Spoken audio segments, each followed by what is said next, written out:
Este sermón se titula Profecía contra Sidón. Esta mañana reflexionaremos sobre el juicio contra Sidón. Vamos a leer Ezequiel 28 y vamos a empezar con los versículos 20 y 21. Vino mi palabra de Jehová diciendo, Hijo de hombre, pon tu rostro hacia Sidón y profetiza contra ella. ¿Quién era Sidón? Sidón era una de las cuatro ciudades fenicias que ya mencioné cuando hablé de Tiro. Las ciudades de sur a norte son Tiro, Sidón, Biblos y Arvad. Tales muchos lo reconoceremos porque el Señor alguna vez las mencionó juntas. Y el juicio contra Tiro y Sidón de Mateo 11:21 y Lucas 10:13. Voy a refrescar su conocimiento de escuela dominical. Sidón es hijo de Canaán, hijo de Cam, sí, de los hermanos Sem, Cam y Jafet, hijos de Noé, del arca. Sidón es bisnieto de Noé según Génesis 10. Posteriormente, Josué conquista desde el Líbano, esto es por lo menos Tiro y Sidón, Josué 11:8. Cuando Dios levantó a Jefté para liberar a Israel de los filisteos y amonitas, fue porque estaban adorando a los dioses de Sidón. Otros también, como los dioses también moabitas, amonitas, sirios y filisteos, según Jueces 10:6. La reina Jezabel provenía de Sidón, era hija de Edbaal I, como lo mencioné en el sermón anterior. Edbaal I era rey de Tiro y Sidón, según Flavio Josefo, primero de Reyes 16:31. Y el profeta Elías fue enviado a la viuda de Sarepta, que según primero de Reyes 17:9 está en Sidón. Este era Sidón para Israel. Sidón era también una ciudad costera y de navegantes, como todas las fenicias, en Ezequiel 27:8. Los sidonitas eran los remeros de los tirios, esto recientemente lo mencionamos. Los fenicios no eran una nación como tal, sino los fenicios estaban formados por ciudades-estado y la más importante de ellos, algo así como la capital, era Sidón. Sidón también era una ciudad que gozaba de muchos lujos debido a su comercio, casi tanto como Tiro. Sin embargo, esta no parece ser la causa de la reprensión, como sí lo fue de Tiro. Versículo 22 y 23. Y así, y dirás, así ha dicho Jehová el Señor, he aquí yo estoy contra ti, oh Sidón, y en medio de ti seré glorificado, y sabrán que yo soy Jehová, cuando haga en ella juicios y en ella me santifique. Enviaré a ella pestilencia y sangre en sus calles, y caerán muertos en medio de ella, con espada contra ella por todos lados y sabrán que yo soy Jehová. Pues el Señor le pide a Ezequiel que levante su cabeza y ponga su rostro hacia Sidón y profetice contra él, es decir, hacia el noroeste. Y la causa de la reprensión no es clara como si lo es para las otras naciones. Este pasaje no inicia diciendo la causa del juicio, sino empieza con el juicio mismo. El Señor primero declara que había hecho la nación de malo y después los confrontaba anunciándole las consecuencias, pero esta vez sucede al revés. Primero el Señor les dice las consecuencias. Todos sabemos que las consecuencias ejecutadas por Nabucodonosor y Alejandro Magno en los capítulos anteriores fueron producto de la obra de Dios. Sin embargo, en esta ocasión, el Señor mismo dice que Dios es su enemigo. No lo son las otras naciones, sino solo Dios. Una cosa es que Dios que te diga que enviará extranjeros para condenarte y otra cosa es que Dios mismo te diga que Él irá por ti. También menciona que habrá pestilencia y sangre en la ciudad. La pestilencia es sinónimo de plaga. Ezequiel había profetizado pestilencia contra Israel y esto pasará en pocos meses después de esta profecía. La pestilencia o la plaga eran comunes cuando los ejércitos asediaban las ciudades. La comida escaseaba, la salubridad disminuía y el agua potable podía ser contaminada o interrumpida. Eso desarrollaría plagas. En cuanto a la sangre, esto seguro significa la muerte a espada en una invasión. El Señor promete por sus profetas o por su profeta asedio e invasión, escasez y muerte. La razón es más interesante todavía. El profeta dice que es para que Jehová se santifique. Definitivamente no significa que el Señor está siendo mejorado moralmente, porque Él no puede mejorar. Aquí está declarado que su santidad será manifestada y reconocida por las naciones y su pueblo. Esto no significa que Dios necesite ser más santo, porque Él ya es absolutamente perfecto, sino que su carácter será revelado en actos de juicio y redención. Al juzgar a Sidón por su pecado, Dios muestra su justicia y perfección. Ser santificado implica que Él será reconocido como el único digno de reverencia, temor y adoración, dejando claro que no hay otro como nuestro Señor. Es un llamado para que las naciones abandonen su idolatría y para que su pueblo viva reflejando su majestad.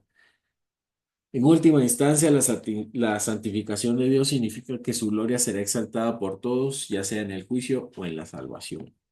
Cuando el Señor declara que será santificado, es una advertencia solemne para todos nosotros. Su santidad no depende de que nosotros se lo reconozcamos, ni de nuestra obediencia. Él será exaltado y glorificado, ya sea a través del juicio de los que le persiguen en pecado o por la redención de aquellos que se arrepienten y confían en Cristo para salvación. No podemos tomar su santidad a la ligera, ni vivir como si su justicia no fuera como si no tuviera consecuencias. Si persistimos en la rebeldía, su santidad se manifestará en un juicio, como sucedió con Tiro, ahora también con Sidón.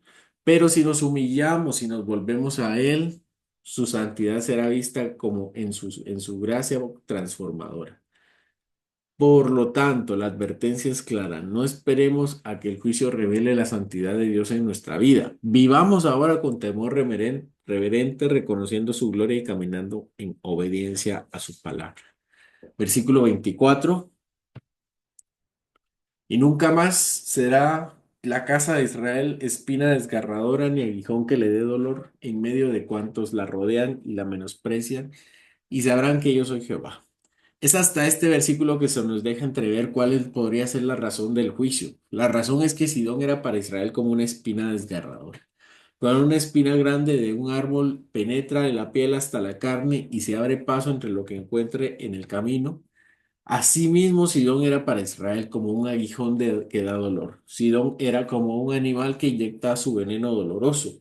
Sidón era una espina y un aguijón. ¿Qué significa esto? Probablemente signifique lo mismo que en el juicio de las naciones. Las 6 naciones que se han mencionado, todas tienen el denominador común de burlarse del pueblo de Dios y ser tropiezo para su caída cuando Babilonia lo destruye.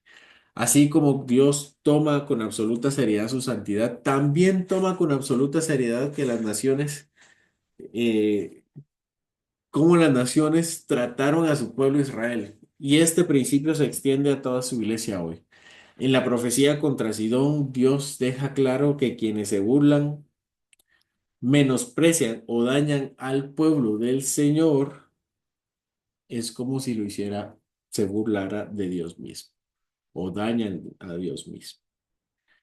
Cuando ridiculizamos, despreciamos y dañamos a los hermanos en Cristo, estamos actuando contra aquel que los redimió y con su sangre preciosa.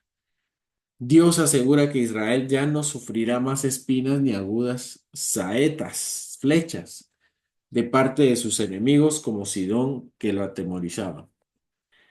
Es una visión de alivio y redención, un recordatorio que el juicio de Dios no es tanto para castigar a los enemigos de su pueblo, sino para purificar y proteger aún mayor en los versos finales. La plena restauración de su pueblo en la tierra prometida, Dios no solo lo deja sin enemigos a Israel, sino también hace de Israel más digno del Dios santo. Versículo 25. Así ha dicho Jehová el Señor cuando recoja a la casa de Israel en los pueblos entre los cuales estaba esparcida, entonces me santificaré en ellos ante los ojos de las naciones y habitarán en su tierra, la cual di a mi siervo Jacob. Babilonia pasará lista con cada nación de la región. Babilonia cada uno irá conquistando Israel, Edom, Moab, Amón, Filistea, Sidón y Tiro. Nadie se escapará, pero solo a una nación se llevará cautiva. Según Nabucodonosor, era por su gran poder que destituiría a unos y que mostraría su grandeza para llevar a los esclavos a Israel. Pero en los planes eternos de Dios, Israel debía ser castigado como su hijo, pero sin destruirlo. mientras que sus enemigos debían ser destruidos. Qué suerte que Nabucodonosor llevaría esclavo a Israel, y siendo esclavo no moriría, pero no es suerte realmente. Dios promete que Israel regresará del cautiverio. Esta es una gran noticia. Ezequiel confirma las palabras de Isaías, Jeremías, Oseas, Amós y hasta Moisés, que hablan de un castigo, pero también de un retorno, de un reposo. Ezequiel dice que las naciones, Ezequiel dice que de las naciones, porque no fueran llevados en cautiverio a Babilonia, otros sí, pero que de entre ellos algunos sobrevivirán y otros no sobrevivirán. Cuando Dios los devuelva del cautiverio, se volverá a santificar. Dios se santificará tanto en el juicio contra Sidón como en la redención de Israel. Cuando el Señor se santifica en el juicio contra Sidón, su santidad se manifiesta a través de su justicia y castigando la arrogancia y su orgullo y su idolatría. Se convierte en un testimonio de que nadie puede resistir al Dios Santo. En contraste, cuando el Señor se santifica, en la redención de Israel, su santidad revela su gracia y fidelidad. Mientras Sidón es humillada para que las naciones reconozcan que Él es Jehová, Israel es levantado como un testimonio vivo de su misericordia y poder salvador. En ambos casos, Dios es santificado, ya sea a través de lo que Él destruye o la redención que restaura, mostrando que su santidad es absoluta y abarca toda la justicia como la gracia. Será notorio para las naciones de alrededor como para la de nosotros hoy. El Señor castigó sin remedio a sus enemigos y castigó como padre a su hijo Israel. Versículo 26. Y habitarán en ellas seguros y edificarán casas, plantarán viñas y vivirán confiadamente cuando yo haga juicios en todos los que despojan en sus alrededores y sabrán que yo soy Jehová su Dios. Es bonito conocer un contexto porque en el año en el que se enuncia esta profecía es el año de la caída de Jerusalén, 587. Ezequiel fue llamado profeta con aquel desfile de querubines y el trono de hace 5 años y 10 años. Y hace 10 años, por cierto, fue deportado a Babilonia. En ese año más o menos, Jeremías manda una carta a los que se llevaron, principalmente a los ancianos, ancianos que por cierto Ezequiel conoció y que no lo escucharon. Jeremías ya llevaba algunos años profetizando que Israel caería en contra de los profetas de la prosperidad que decían Dios lo proteja. Entonces, aparte de decirles de que Jerusalén caería, les manda una carta para decirles que no, que procuren que Babilonia prospere. Ezequiel en el río Quebar tuvo que escuchar o leer esta carta de Jeremías. No hace falta decirlo si no escuchaban a Ezequiel ahora que él es profeta, mucho menos a Jeremías hace 10 años. La carta está en Jeremías 29, del cual vamos a leer un extracto, versículos 4 al 7. Así ha dicho Jehová el Señor, Dios de Israel, a todos los de la cautividad que hice transportar de Jerusalén a Babilonia: edificad casas y habitadlas, plantad huertos y comed del fruto de ellos, casaos y engendrad hijos e hijas, dad mujeres a vuestros hijos y dad maridos a vuestras hijas para que tengan hijos e hijas, hijos e hijas multiplicados allí, y no disminuyáis, y procurad la paz de la ciudad a la cual os hice transportar y rogad por ella a Jehová, porque en su paz tendréis vosotros paz. Así que ahora Ezequiel lo que pide es, bueno, Ezequiel usa este mismo lenguaje, pero al revés.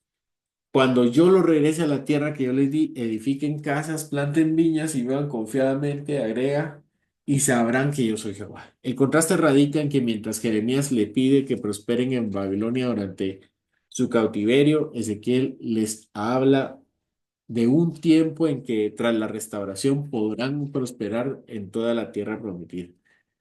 Un lugar que será renovado por la intervención perfecta de Dios. La diferencia está en el Momento de la profecía. Jeremías se enfoca en la fidelidad del exilio mientras Ezequiel promete la esperanza de la restauración divina. Cuando los exiliados puedan regresar a una tierra transformadora por Dios. Permítame una pequeña digresión, un paréntesis. Esto es precisamente lo que he estado hablando con muchos de ustedes esta semana. Es fundamental entender que el contentamiento no proviene de las circunstancias en las que nos encontramos, sino en Dios. Pasamos por pruebas y dificultades y en ocasiones, estas dificultades son el resultado de su disciplina por nuestros pecados. Sin embargo, si no aprendemos a estar satisfechos con lo que Dios nos da, incluso en tiempos de dificultad, será difícil disfrutar de las bendiciones que Él nos otorga en el futuro.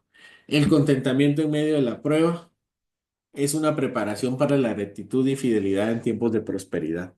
Si no aprendemos a confiar en Él y hallar nuestra paz en su voluntad, durante las pruebas nos será más difícil reconocer su voluntad cuando las circunstancias cambien. Dios usa las adversidades no solo para disciplinarnos, sino también para enseñarnos plenamente de Él. De modo que cuando Él nos restaure y nos coloque en una mejor situación, podamos reconocer su mano en todo y sobre todo y estar satisfechos en Él, no en lo que no tenemos. Muchos pasan dificultades económicas como pruebas o a veces como castigos de Dios en lugar de decir, Señor, ¿qué quieres tú de mí?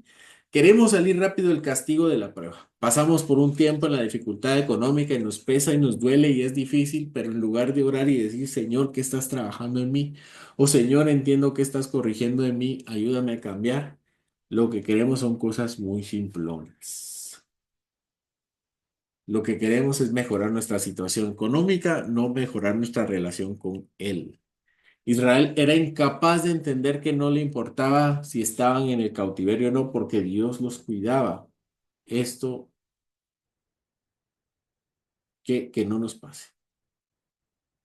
Es curioso que ese pasaje, pero es curioso este pasaje porque las profecías contra las naciones anteriores no mencionan ninguna restauración de Israel. Solo es en esta profecía contra Sidón, pero debemos recordar que la Biblia originalmente no tiene ni capítulos ni versículos, así que esta promesa de redención no es necesariamente la profecía contra Sidón, sino en el cierre de todas las profecías contra las naciones enemigas de Amón, Moab, Edom, Filistea, Tiro y Sidón. Este pasaje nos llama a reflexionar sobre nuestra actitud en medio de las situaciones en que enfrentamos como consecuencias de nuestros pecados. Israel no fue llevado a Babilonia para ser probado, sino porque fue probado y pecó. Era su castigo. Nosotros también somos indisciplinados porque Dios nos prueba, demostrando que todavía somos muy inmaduros espiritualmente y pecamos. Pero al igual que con el pueblo de Israel, Dios ha proporcionado una restauración aún más grande a través de Jesucristo. Cristo vino para redimirnos del exilio y de la muerte y del pecado, ofreciéndonos la verdadera restauración. En Él somos llamados pueblo de Dios. En Él recibimos la tierra prometida en el cielo y la capacidad de ser bendecidos con toda bendición espiritual. En la cruz, Él llevó nuestros castigos para que podamos disfrutar de una relación renovada con Dios. Cristo es el cumplimiento de la promesa de Ezequiel, pues en Él somos herederos de la nueva tierra y en Él podemos encontrar satisfacción completa, no en nuestras circunstancias, sino en el que ha hecho todo por nosotros. El Redentor es la clave para entender nuestra restauración y contentamiento en medio de cualquier disciplina. Así que Dios no se opone a estas situaciones para recordarnos dos cosas. Primero, aunque el trato de Dios con los hombres pueda parecer el mismo, no lo es. Gracias a Cristo Jesús, Dios envió a Babilonia a barrer la región por medio de la conquista. Pero detrás de la conquista de su pueblo había solo la intención de regañarlos y no destruirlos, porque eran hijos de Dios. No, los que no son hijos de Dios no tienen ese mismo trato. No obstante, si no aprendemos la lección en momentos de castigo, no seremos capaces de ser agradecidos cuando Él nos restaure. El sacrificio de Cristo es sería despreciado por nosotros. El contentamiento en la aflicción no se trata de lo que queremos, sino de estar satisfechos con lo que Dios es en nuestra vida, confiando en que Él es soberano en todas las circunstancias. Así como Dios transformó el corazón de Israel, también quiere transformar el nuestro.